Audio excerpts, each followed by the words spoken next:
The Commanders' chaotic situation-heavy final practice was the perfect pressure test for Jayden Daniels and for this team as we near the final preseason game of 2025. That and more right now on Locked On Commanders.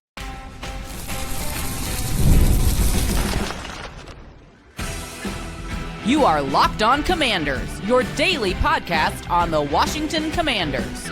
Part of the Locked On Podcast Network, your team every day.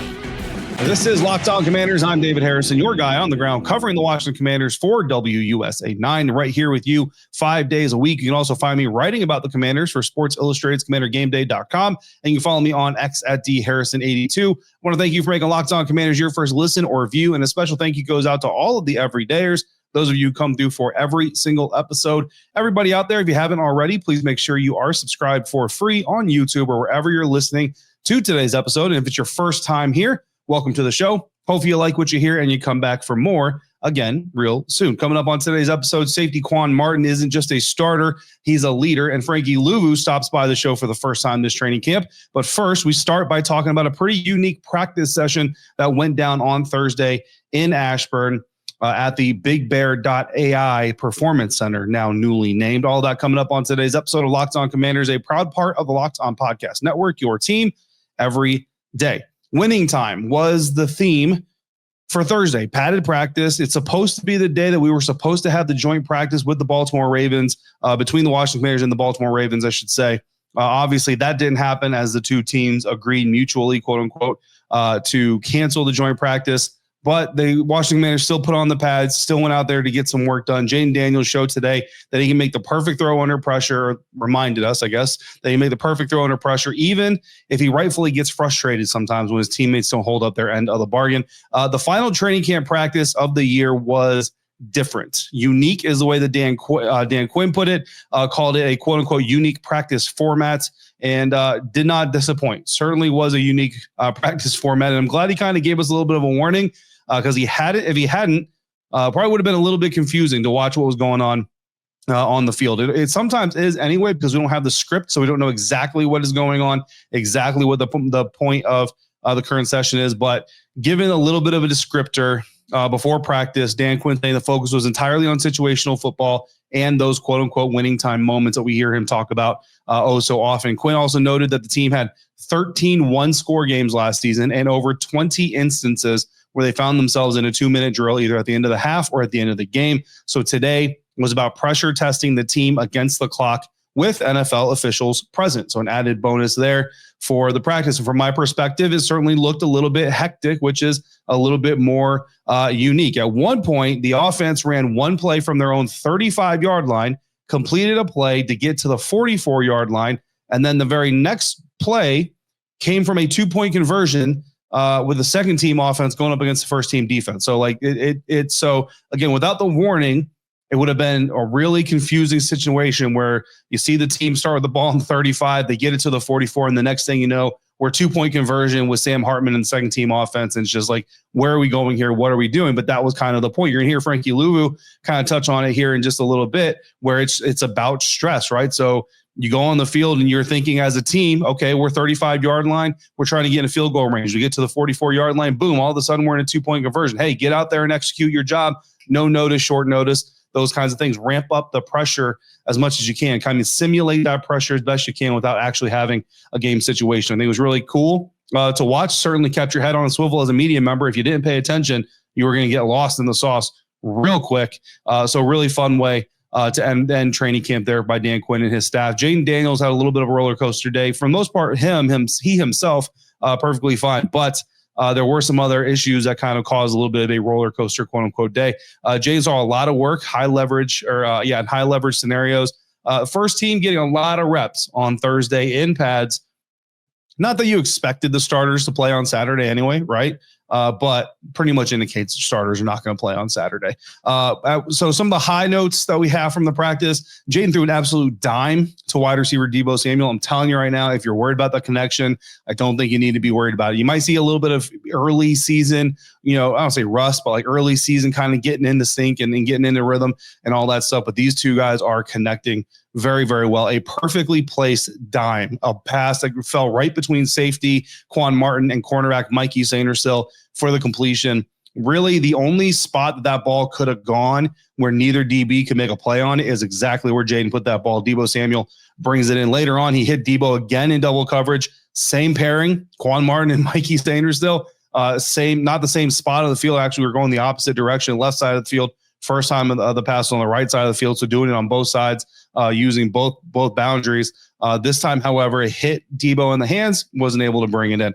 He did connect. Jayden did with Luke McCaffrey for a touchdown in the corner, the near right corner of the end zone. One drill. So it was good to see Luke McCaffrey getting open a little bit there in practice as we continue to have kind of this conflict between seeing Luke McCaffrey had some good moments and good days in practice, and then you guys not getting to see all of that in some of the games. Some low moments, some learning moments, as you like to put them. The first play of the 11-on-11 sessions, Jayden Daniels, incomplete pass intended for Deebo Samuel. Deron Payne was coming in with pressure on that play. So you like seeing the early pressure from the defense. You like to see the offense complete the pass. A touch pass to Jaylen Lane was fumbled, would have fallen incomplete. It was ruled a pass, so it would have been incomplete, not a fumble. Appeared to hit Jaylen Lane in the face mask. So just got to clean up the mechanics of that exchange between the rookie receiver and the quarterback there just a little bit. And then after one play where he had to throw the ball away, Jayden was visibly unhappy with one of his receivers. I couldn't tell exactly, so please don't quote me on this, but it did look like he was upset with Luke McCaffrey, wanted Luke to run a certain route. Luke ran a different route. Miscommunication, Jayden being the leader that he is, taking control, telling him right there on the spot, hey, that's not where you're supposed to be. You're supposed to be over here. And if you were, I would have thrown you the ball, because Jayden was definitely kind of had to double clutch and then just throw the ball away under pressure. Off the field leadership examples, Dan Quinn shared a story confirming, or talked about the story that we all kind of talked about coming out of the Monday night game, where Jayden Daniels went down and hunted Ja'Cory Crosky-Merritt, Bill Crosky-Merritt's first touchdown ball after the touchdown run. The rookie running back, lost in the moment, gave the ball back, didn't know where it was. Jayden not only went to the officials to make sure he got the ball back, but he actually made sure that it was the correct ball, because he actually got handed, and I was actually watching this unfold, and it kind of looked weird to me at first, but he actually got handed a ball that wasn't the ball, but you could see him kind of saying, is this the actual ball? I don't want just a ball. I want the actual ball. And then the guy that had the actual ball kind of held it up in the air and said, no, this is the actual ball. I have it. So Jayden went over there and got it for him. And, Dan Quinn told us that in the moment, he didn't really know what was happening. Kind of like the moment was kind of already happening by the time it got DQ's attention. As you can imagine, the head coach of a football team, a little bit busy, even between scoring plays or following a scoring play.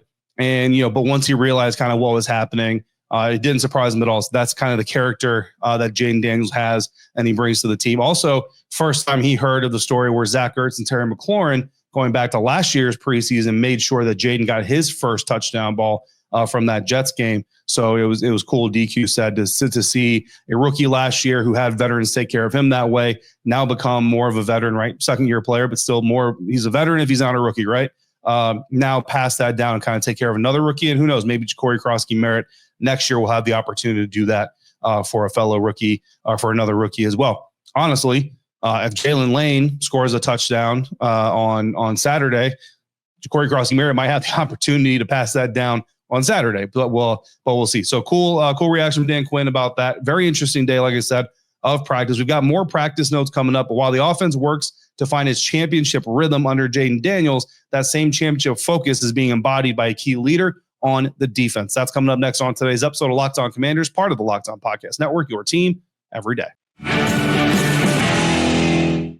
This episode is presented by Yahoo Fantasy. While the final training camp practice is in the books, the focus now shifts completely to building a championship team. That's what Dan Quinn and Adam Peters are doing in Washington, and it's what you need to be doing for your fantasy team. That's why the whole crew here at Locked On Commanders, we're playing on Yahoo Fantasy, and you should too. Whether you're a first-timer or a veteran making your millionth league, after watching today's practice, my fantasy draft board is getting a little bit of a shakeup. I saw Jayden Daniels drop that perfect pass. We also saw running back Chris Rodriguez Jr. bust a huge run to celebrate 28 years of fantasy football greatness. Yahoo Fantasy is dropping 28 big new features over 28 days throughout August. To kick it off, they just dropped Yahoo Fantasy Guillotine Leagues, a killer new way to play fantasy football on Yahoo, where the lowest scoring team gets eliminated each week until there's one team left standing. With the season around the corner, now's the time to get your league together and give this new mode a try. If you're more into the classics, you can still play in head-to-head private leagues or join a public league. So stay tuned for more killer announcements and start playing Yahoo Fantasy Football now at yahoofantasy.com/LockedOnNFL. You can keep the individual awards, Frankie Luvu, Commanders linebacker, says, because Frankie is singularly focused on winning a championship for this team. Linebacker Frankie Luvu joined the media after the final practice of training camp, and I started out by asking him about his growing family and his purpose for the season. We then transitioned to talking about his recent accolades, including being named to the NFL's top 100 list and what he still wants to accomplish. I know what I do, and having them part of, the team and a part of our family is big for me, and also, my purpose of the season. I want to talk to you kind of retrospect, right? So all-pro nod, NFL top 100, right? When you look back at just kind of where you came from, I know you're not satisfied with that, but how does it feel to get those accolades? I mean, it's everything you kind of, want before the season, kind of, things you write up individually before the season starts, the goals and whatnot. So that was a big, stepping stone for me, but I'm just trying to win.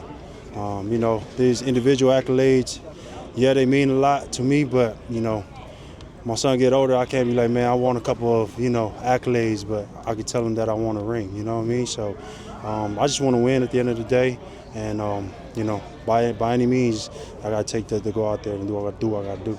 And DQ mentioned today kind of a unique practice, a lot of end of game, end of half scenarios. How valuable is it for you guys to get these kind of even one-off reps of these scenarios? Yeah, I think it's very important. We talk about winning moments, and today was a lot of winning moment situations. When defense sitting on the sideline, and fumble or whatever on the offense or a turnover, where we flipping sides and getting our minds locked back in. So, we got to practice it now, and when the time do show up in winning moments, we gotta put a stamp on it. Frankie, today was the quote-unquote final training camp practice. It was, quote-unquote. So you've been through a lot of training camps. How would you characterize kind of the total body of work as a team for this training camp? Man, just full circle. I feel like everybody's fresh. Everybody's ready to go. With our schedule, and DQ kind of mapped it out for us. When it's time to come out of work, it's time to come out of work. But we just feel good about just body overall and just stepping onto the field. And there's no excuse about that. You won't be playing on Saturday, but what do you tell these young guys that are trying to make this 53-man roster? Man, just play your heart out. Play what you see, and just leave your last snap. How do you want to be remembered? And kind of leave that resume for not just this team, but 31 other teams. So and just cut it loose. Why not? And have fun at the same time. In your career, there was a time where you had to show out in these final preseason games. Do you ever kind of tell people your journey? Not until they ask, you know what I mean? But I definitely do remember my preseason game. It was against the Atlanta when DQ was there, and then my second game was against the Redskins when I came here against Colt McCoy. I don't want to bring that up. And then the Eagles, you know what I mean? So, man, I had 2 fines, second game of the Redskins because I was trying to make the team. Todd Bowles was my coach, Kevin Green as my position coach. So if those 2 guys don't say anything, man, about just playing your heart out, that's the standard, when I came in. And, I'm going to forever cherish it, and from there and where I'm at now. How tough is it for a young guy in those situations to get 2 fines in the preseason? Man, it was tough. I came in, signing bonus about like $5K, and I had to work my way up. There was about 10 of us in the room, and, Kevin Green was like, hey, Rook, he wrote up the names on the board, and I was like, this is my 5 or 6 going into the season, and that's your information. You got to deal with it. So I took that to heart, and I wasn't intentionally trying to go out there and take somebody's head off, but if that's going to have me make the team, and come back to the sideline, kind of recuperate and go back out, by any means to make the team, that's what I was going to do. So, like I said, man, I'm forever grateful for where I'm at and where I started and to where I'm at now. Thank you, bud. Thanks, Frankie, Pete. it felt like last year there was a lot of installing a culture here. Yeah. Now, second year, how have you seen that culture kind of advance and change a little bit? I feel like we elevated a lot. Nothing drastic about from last year, not a huge jump or anything. Just a couple of new bodies and new guys on the team, but it's all about bringing them along as well. And the standard that we wrote down and what we hold each other accountable to, that's the standard we want to bring everybody in. But it's just special this year, man. Last year was, last game was kind of like a little bit of taste of getting in there and getting some play time. I got too excited on that 4th and 1, but other than that, I want to stay on the field a little bit longer because I had won a series, you know what I mean? So that's my story against their ass. But, yeah, man, I love the team. And we're coming along, working on winning situations and winning time. And, you know, when the time shows, we're going to capitalize on it. A lot of new bodies in front of you on that defensive line. Anybody that stood out, anything that you've noticed in front of you from these new guys? Man, big Kinlaw and Payne, big boys up front. I feel like I got no, you know, if nobody's climbing up to me, I feel like I can make the tackles. If somebody is coming up to me, Kinlaw and Payne already in the backfield. So just playing behind them, man, it just frees everything up. But also just, you know, they're just dogs, man. They were the hunters, not the hunted, and they just go get after it. And that's the guys you want to play behind and kind of back them up as linebackers, you know.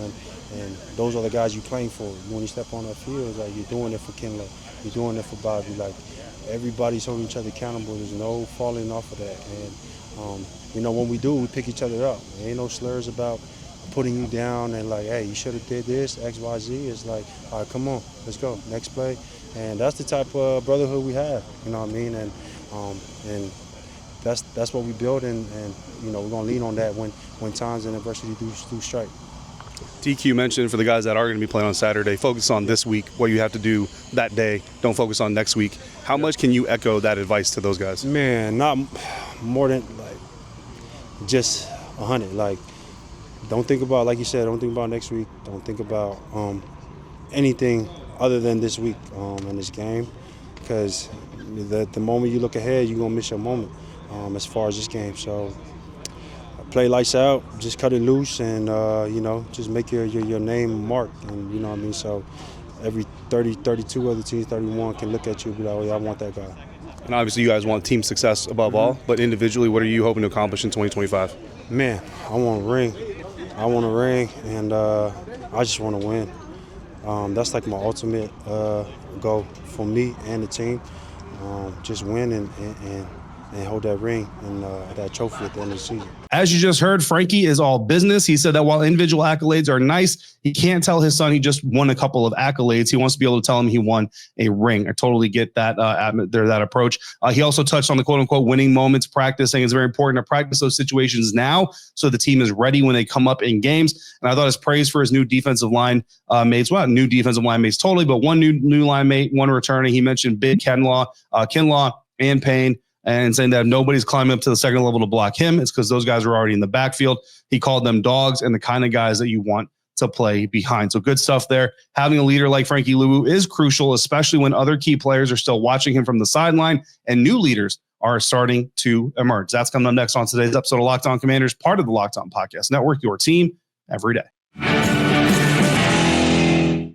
This episode is brought to you by BetterHelp. These days, it feels like there's advice for everything. Cold plunges, gratitude journals, screen detoxes. How do you know what actually works for you? With so much information out there about mental health, it can be overwhelming to figure out what's true and what will actually help. That's where talking to a licensed therapist through BetterHelp can help you make all the difference.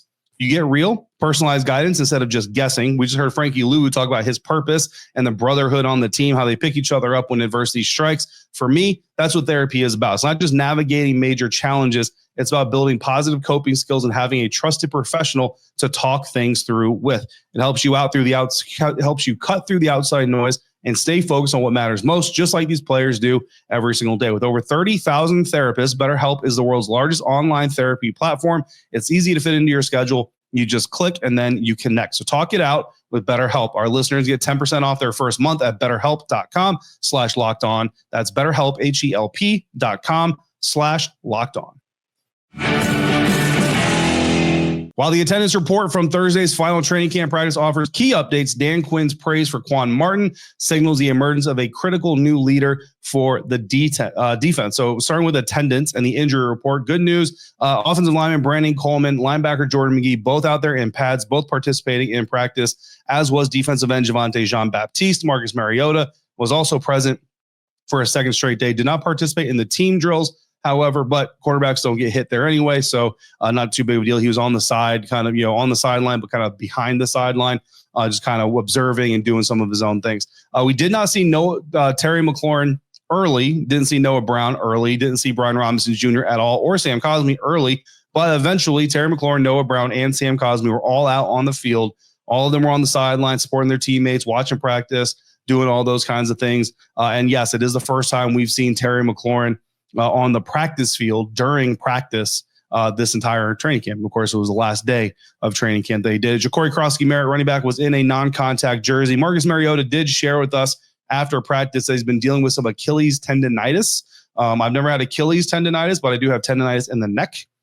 Thank you, Army helmets and ruck packs and ruck marches and all that stuff. But anyway, it can be a little bit painful, right? On Noah Brown, Coach Quinn said Brown is pushing past the rehab portion and is now in the quote-unquote return to play phase. He said the arrow is quote-unquote certainly pointing up for him. So that's good news, especially when we're still a couple of weeks out for week one. Maybe, who knows, Terry McLaurin, Noah Brown might actually be available for week one. Until then, Jalen Lane, Luke McCaffrey, and others continuing to get critical reps in their absences, right? Some other notes, some other standouts. A new leader is emerging. Dan Quinn gave significant praise to safety Quan Martin, saying that he has, quote, quietly also become really one of the leaders around here, end quote. Really good to hear. We had Quan Martin on the show just yesterday. He's certainly one of my favorite dudes in the locker room, a guy that I like to chop it up with, even if we're not doing it on camera. Always great to catch up with Quan. So to hear him not just expanding his influence as a player, but also as a leader, certainly encouraging. Quinn said his job is to see the leaders in others, and Quan is someone who's becoming a strong and well-heard voice in the locker room. On Chris Rodriguez Jr.'s role, the running back that so many of you are a fan of, it seems clear that Chris Rodriguez has the potential for a very defined role. An inside run was secured quickly by Daron Payne, handoff to Chris Rodriguez Jr., but later we saw him bust through the C-gap for what would have been a very big gain, thanks to some very good blocking. Dan Quinn talked about the zone blocking schemes that they're starting to insert into their offense. Not that they didn't have any before, but they're doing even more now.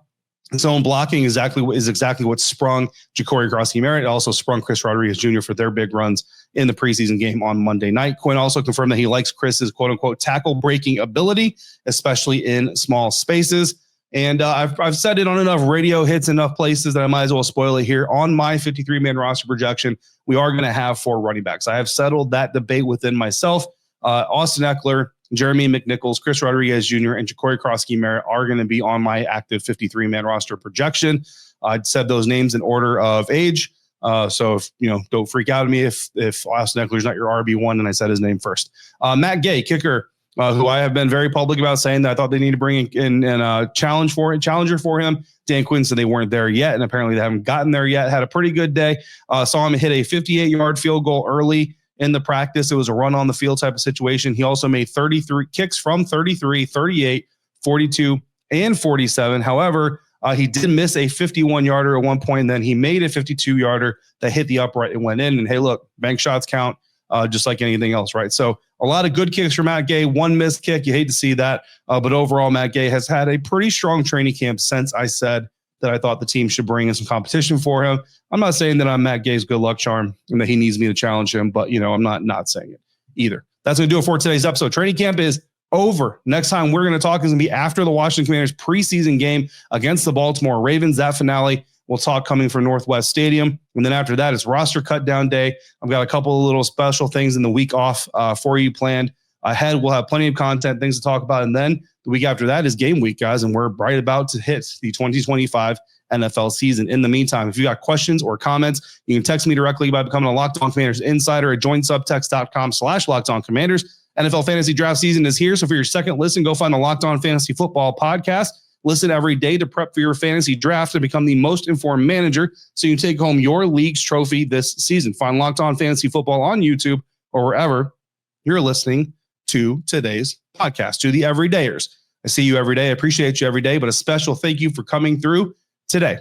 Until next time, stay safe, be kind to one another. We'll talk again real soon right here at Locked On Commanders, part of the Locked On Podcast Network, your team every day.